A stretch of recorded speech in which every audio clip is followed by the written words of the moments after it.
प्रिय छात्र छात्राओं, नए वर्ष में नई उम्मीद के साथ हम पढ़ाई शुरू कर रहे हैं।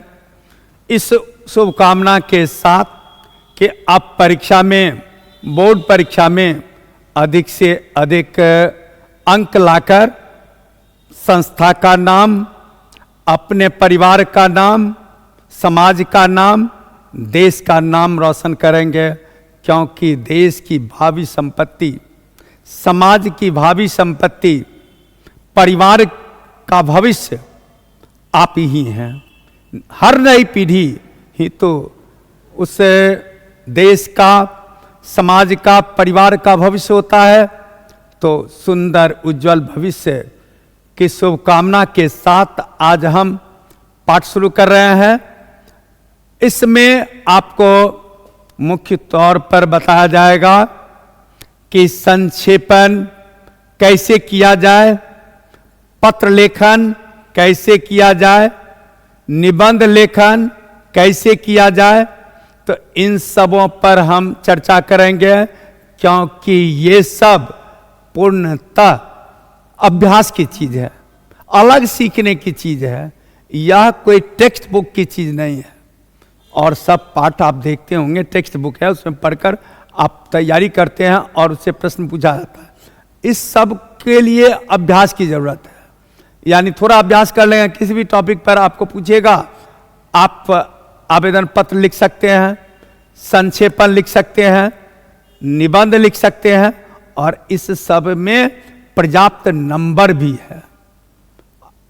निबंध में 8 नंबर है, पत्र लेखन में 5 नंबर है, और संक्षेपण में 4 नंबर है।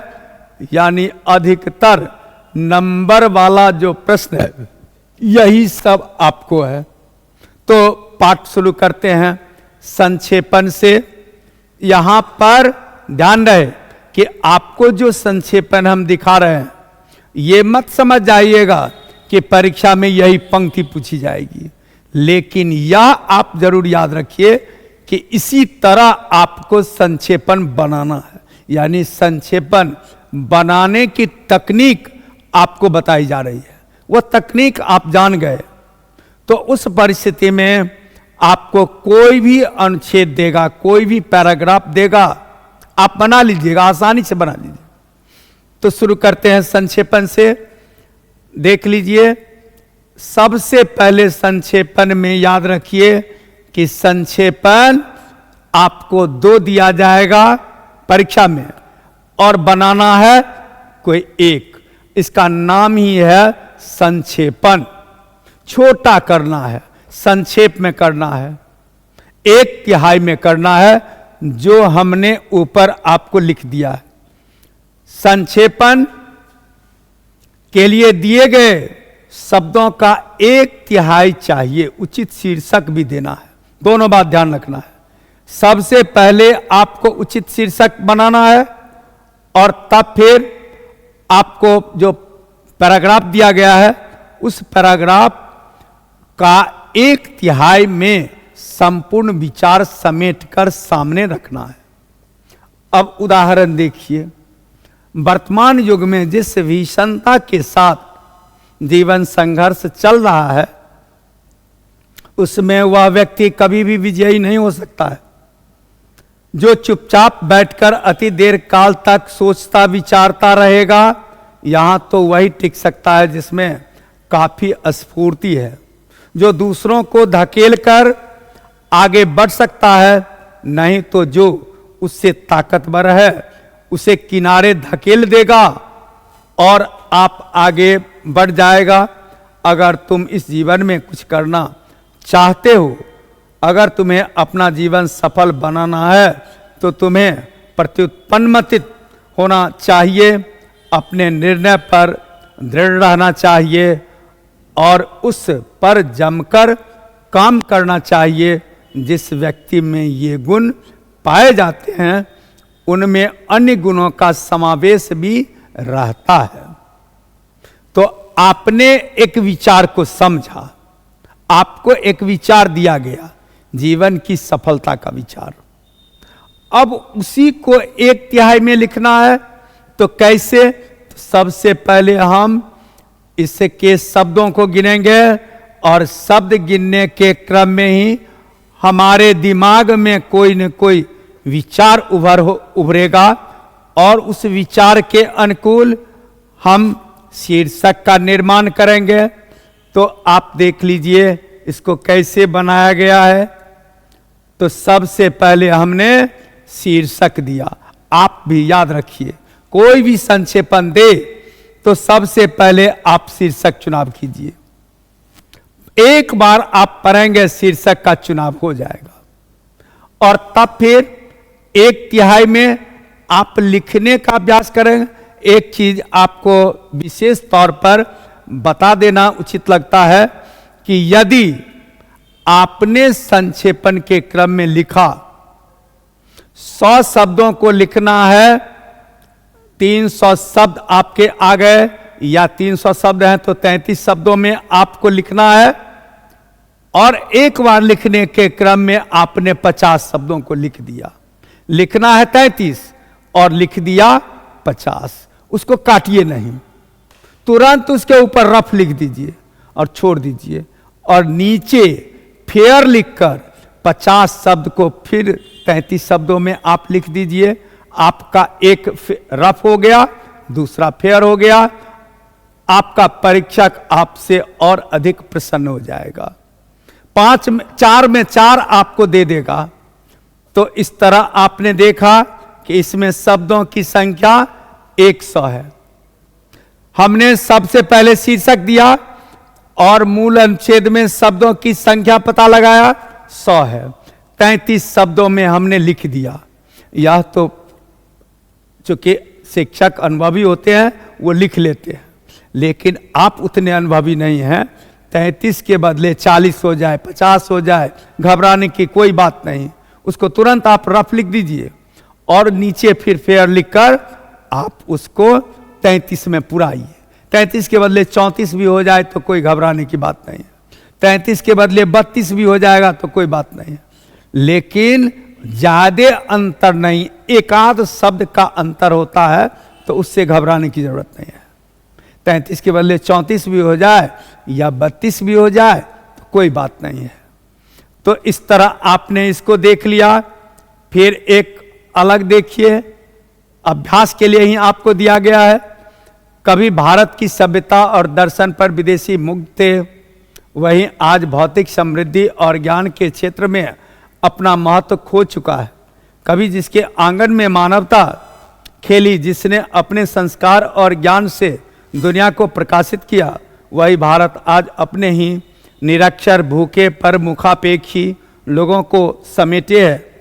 हमने अपने पूर्वजों के गौरव को हास्यास्पद बनाकर नष्ट कर दिया है, उसका हम उपयोग नहीं कर पाए और आज हम अपने देश की उपेक्षा चुपचाप सह रहे हैं।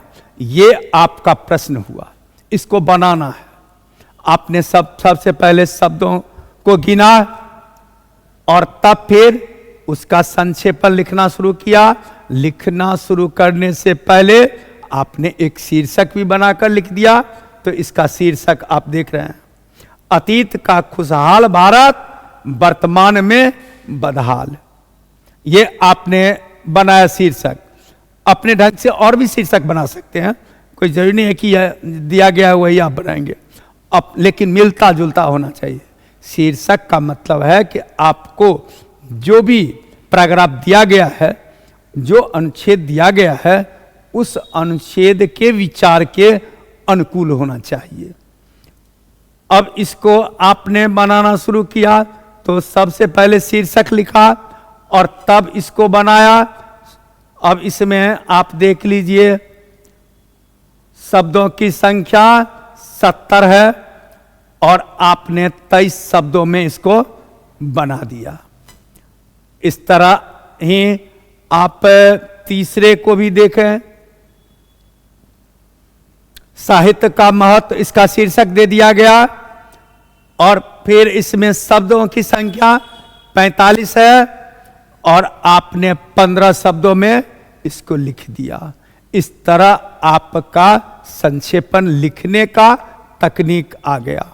आप इस तरह से अपने से अभ्यास करेंगे दो चार अभ्यास कर लेंगे, दो चार अभ्यास में ही आप संक्षेपण में 4 उठा लेंगे, एकदम गारंटी है। फिर दो चार अभ्यास तो आप कर लीजिए, कोई भी टॉपिक आपको देगा आप बना लीजिएगा, क्योंकि आपको बनाने आ गया, आ जाएगा, आप बना लीजिएगा। अब दूसरा है आपका पत्र लेखन, जो आपको 5 नंबर का है, 2 दिया जाता है। जैसे संक्षेपण में भी 2 दिया जाएगा, बनाना है कोई 1, ऐसा नहीं कि दोनों बना दें, दोनों बनाइएगा आपका समय, आपकी शक्ति व्यर्थ चली जाएगी।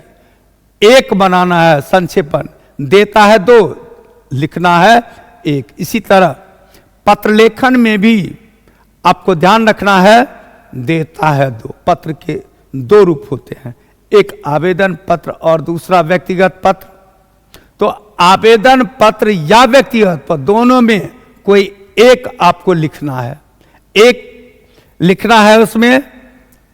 तो आप यहां पर देखिए, पुस्तकालय में हिंदी पत्रिका उपलब्ध कराने हेतु प्रधानाचार्य को आवेदन पत्र लिखे। आपको हिंदी पत्रिका कहा गया, शौचालय की सफाई कहा गया, खेल कूद का प्रबंध कहा गया, मासिक शुल्क माफ करने के लिए कहा गया, विलंब शुल्क माफ करने के लिए कहा गया, सबको तो लिखना है आपको, प्रधानाचार्य को ही। तो ऐसी परिस्थिति में आप प्रधानाचार्य के संबोधन से आरंभ करेंगे, केवल विषय बदलता चला जाएगा, आपकी समस्या बदल जाएगी, लेकिन हेडिंग आरंभ होगा एक जैसा ही। अब वह देख लीजिए कैसा है। सबको आप आरंभ करेंगे इसी तरह, सेवा में श्रीमान प्रधानाचार्य महोदय, और फिर वो प्रधानाचार्य हैं कहाँ के, किसी न किसी संस्था के होंगे, विद्यालय के होंगे, महाविद्यालय के होंगे, तो उसका नाम आपको दे देना है, जगह का नाम आपको दे देना है, कॉमा पूर्ण विराम पर भी आपको ध्यान रखना है। कॉमा पूर्ण विराम भी छोड़िएगा तो नंबर काटेगा। जैसे यहां पर हमने कॉमा दिया, यहां पर पूर्ण विराम दिया, ये सब आपको ध्यान देना है। यहां पर कॉमा दिया, और विषय आप देख लीजिए, पुस्तकालय में हिंदी पत्रिका उपलब्ध कराने हेतु इसका, यदि हमको कहता है विलंब शुल्क माफ करने के लिए, तो यहां पर हम लिख देते हैं विलंब शुल्क माफ कर देने के लिए। मासिक शुल्क माफ कराना है तो हम लिखेंगे मासिक शुल्क माफ कराने हेतु। शौचालय की सफाई, तो हम यहां पर लिखेंगे शौचालय की सफाई। जो भी हमारा विषय होगा वो विषय हम यहां पर लिखेंगे। अब आगे देखिए कि प्रधानाचार्य के बदले आपको बैंक मैनेजर को कह दिया, तो आप सेवा में प्रधानाचार्य लिखने के बदले बैंक मैनेजर लिखेंगे। वह बैंक किसी न किसी बैंक का होगा, पंजाब नेशनल बैंक का होगा, स्टेट बैंक का होगा, कहीं का, और वह बैंक कहीं न कहीं जगह पर होगा, समस्तीपुर होगा, दरभंगा होगा, पटना होगा, जहां भी वो आपको नाम देना है। तो इस तरह आवेदन पत्र आपको किसी भी रूप में देगा, आप लिख लीजिएगा। और तब महाशय आपने दिया, और तब ये बड़ी भाग कहलाता है। निवेदन यह है कि पुस्तकालय में पुस्तक के साथ साथ पत्रिका भी उपलब्ध रहनी चाहिए, इससे अद्यतन विषय वस्तु की जानकारियां मिलती रहती है। अपने पुस्तकालय में हिंदी पत्रिका नहीं आती है, छात्रों को राष्ट्रभाषा हिंदी के प्रति अधिक रुझान दिखाई पड़ता है, अतः छात्र हित में हिंदी पत्रिका जैसे आजकल या आलोचना आदि को अविलंब उपलब्ध कराना सुनिश्चित किया जाए। ये आपने दिया, आपको मान लेते हैं कि यह नहीं करके शौचालय की बात करता, तो उससे संबंधित बात लिखते कि विद्यालय में शौचालय गंदा है या नहीं है, इसको साफ कराया जाए या बनवाया जाए। खेलकूद का प्रबंध है तो खेलकूद की सामग्री के लिए आप डिमांड करेंगे। जो भी आपको प्रॉब्लम देता है उस प्रॉब्लम को आपको रखना है, उस समस्या को आपको रखना है। और अंत में आप यहां पर देखिए कि आप विद्यालय के हैं, तो विद्यालय का छात्र अपने प्रधानाचार्य को जब भी लिखेगा तो आज्ञाकारी लिखे, लेकिन दूसरे जगह आज्ञाकारी नहीं लिखना है, दूसरे जगह विश्वासी। आप बैंक में लिखेंगे तो आपका विश्वासी लिखेंगे, कलेक्टर को लिखेंगे तो आपका विश्वासी, वहां पर आपका आज्ञाकारी नहीं लिख देना है। आज्ञाकारी जब लिखाएगा तो विद्यालय में ही लिखाएगा, महाविद्यालय में ही लिखाएगा, अन्यत्र नहीं लिखाएगा। अन्यत्र विश्वासी लिखिए या इस तरह का जो दूसरा शब्द है वो लिखिए। तो आपका आज्ञाकारी छात्र, लड़की है तो छात्रा लिखेगी, और नाम, वर्ग, क्रमांक ये सब आपको अता पता देना है, और डेट जरूर देना है एक साइड में। डेट नहीं दीजिएगा आपका आवेदन पत्र अधूरा माना जाएगा। तो इस तरह आपने आवेदन पत्र को देख लिया, ऐसे आवेदन पत्र लिखा जाता है। अब इसके बाद आप देखिए पत्र कैसे लिखा जाता है, व्यक्तिगत पत्र। तो व्यक्तिगत पत्र जितने सारे संबंध हैं वो 3 भागों में बटे हुए हैं, याद रखिए। या तो हमसे कोई बड़ा है, या हमारे बराबरी का है, या हमसे छोटा है। बड़ा वाला जो होगा वह हमारे लिए पूज्य होगा, उसके लिए हम आदरणीय या पूज्य लिखेंगे। बराबरी वाले को हम प्रिय लिखेंगे, नमस्ते इत्यादि लिखेंगे, और छोटे वाले को भी हम प्रिय ही लिखेंगे, लेकिन उसके लिए हम शुभ आशीर्वाद देंगे।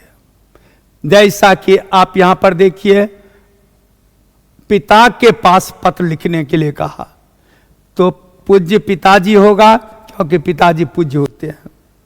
उनके श्री चरणों में प्रणाम किया जाता है। बड़े लोगों के चरणों में प्रणाम करना बढ़िया बात, श्री चरणों में प्रणाम। छोटा है तो शुभ आशीर्वाद, बराबरी का है तो इसके बदले हम लिखेंगे शुभ स्मृति या नमस्ते लिख देंगे। ये सब चलता है। और ध्यान रहे कि पत्र आप जब लिखते हैं तो जहां से लिखते हैं और जब लिखते हैं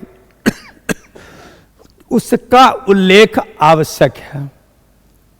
जैसे आपने समस्तीपुर से लिखा, काशीपुर समस्तीपुर, आपने 25/1/2025 को लिखा, इस तरह लिखिए। और इसके बाद जो आप मैटर दे रहे हैं वह बीच का मैटर है, और अंत में आप नीचे का संबोधन देंगे। साथी को लिखेंगे तो तुम्हारा साथी, अपने छोटे किसी को लिखेंगे तुम्हारा चाचा, तुम्हारा बड़ा भाई, इस तरह का आप संबोधन देंगे। पिता को लिख रहे हैं तो आपका दुलारा पुत्र आकाश कुमार, इस तरह आपने लिख दिया। ये आपका पत्र वाला भाग पूरा हो गया। इस तरह मॉडर्न एटम बम में जितने सारे पत्र और आवेदन पत्र और उसमें व्यक्तिगत पत्र दिए गए हैं, दोनों तरह के दिए गए हैं पत्र में, दोनों का आप अभ्यास करेंगे, निश्चय ही आपको 5 में 5 मिलेगा। इस सब में नंबर सही रहने पर कटता नहीं है। अब आइए आप निबंध पर। निबंध आपको 4-5 दे देगा, अलग अलग लिखना है, कोई एक ही। एक निबंध 8 नंबर का रहता है। इस 8 में आपका प्रयास तो वैसे 8 में 8 लाना है, लेकिन यदि 7 तक भी आ जाता है तो कोई हर्ज नहीं है। थोड़ा बहुत कट भी जाता है एक आध नंबर तो कोई बात नहीं, लेकिन उतना तक आपको आएगा कैसे, इसके लिए आपको यहां पर डिजाइन देखना होगा। आपको प्रदूषण पर हमने कहा निबंध लिखने के लिए, तो आपको प्रदूषण का अर्थ बताना है भूमिका के रूप में, यह प्रदूषण क्या होता है। फिर आपको प्रदूषण के कितने प्रकार हैं यह भी बताया गया। अब इसके बाद देखिए इसका दुष्परिणाम क्या होता है, यह भी आपको लिखना है। तो इस तरह आपने देख लिया कि आपको अलग अलग हरेक निबंध के लिए अलग अलग पॉइंट बनाना है। जैसे इसमें आप गौर से देखिए कि जैसे हमने पॉइंट बना बनाकर लिख दिया, इस तरह आप यदि लिखिएगा तो आपको स्वाभाविक रूप से बढ़िया नंबर मिलेगा। निश्चित रूप से ऐसे सपाटी रूप में आप लिख दीजिएगा जैसे सामान्य गेस पेपर इत्यादि में है, तो आपको 8 में वही 4-5 देकर छोड़ देगा, उससे ज्यादा नहीं देगा। आप जब इस तरह बिल्कुल टेक्निकल रूप में लिखेंगे तो इस तरह में आपको बढ़िया नंबर मिल सकता है। तुरंत जब भी आपके सामने निबंध का टॉपिक आए, मन ही मन आप उसका टॉपिक बना लीजिए और उसी टॉपिक को लिखकर उसको एक्सप्लेन कर दीजिए। लिखने में आपको सुविधा भी होगी और आपको नंबर भी बढ़िया मिल जाएगा। तो इस तरह आपने देख लिया। आपको इसमें कुछ अन्य निबंधों को भी बताया जा रहा है।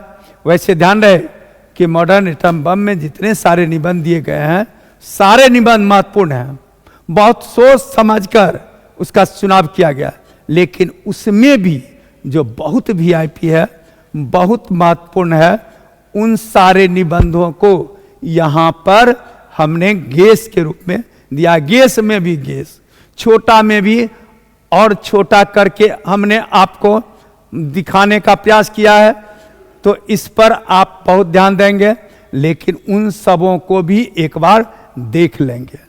यहां पर देख लिए मेरे प्रिय कवि, छात्र जीवन, मदिरापान, गरीबी, महंगाई, नारी शिक्षा, छात्र और अनुशासन, बेरोजगारी, इंटरनेट या मोबाइल, आम चुनाव, समय का सदुपयोग, राष्ट्रीय एकता,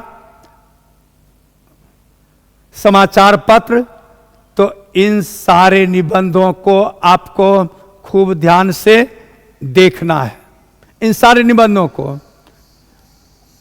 और यही बात यहां पर लिख भी दिया गया है कि इनमें डबल स्टार वाले निबंधों पर विशेष ध्यान दें। वैसे सभी निबंध मॉडर्न एटम बम के पेज नंबर 3 से 16 तक महत्वपूर्ण है। इस तरह आपका यह व्याख्यान पूरा हो गया। इसमें आपने संक्षेपण, पत्र लेखन और निबंध लेखन पर संवाद सुना।